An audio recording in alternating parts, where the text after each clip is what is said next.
Australian news stories and content will return to Facebook after the federal government promised to tweak laws, forcing tech giants to pay traditional media outlets for access to their content.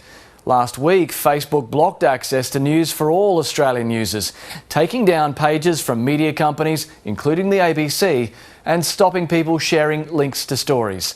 The Treasurer says he's received a personal assurance Australian news will be back up soon after agreeing to some changes to the government's news bargaining code.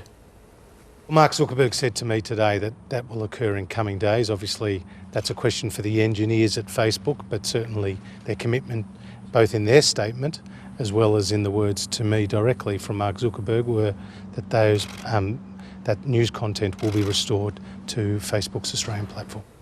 Facebook has apologised for other pages, including those run by state health departments and charities, being taken down in last week's cull. The legislation looks set to pass Parliament this week. And political reporter David Lipson joins us from Parliament House. David, who's back down? Matt, this was certainly a high-stakes game of bluff, and the question of who blinked first depends on who you ask. Facebook, in a statement, said it had refriended Australia, ultimately because the government changed the contentious legislation.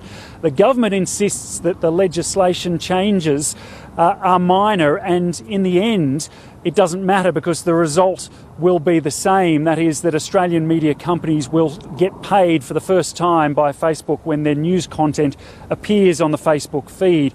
The legislative changes mean that Facebook will have 2 months to negotiate those deals, and it also makes explicit that the government will consider all of the deals that have already been made before it decides whether to force other negotiations into arbitration. So, David, when can we expect these media deals to be made? Well, perhaps very quickly. Seven West Media has already signed a letter of intent to broker a deal with Facebook. The legislation's expected through Parliament this week, and then Facebook's going to bring its Facebook News product to Australia.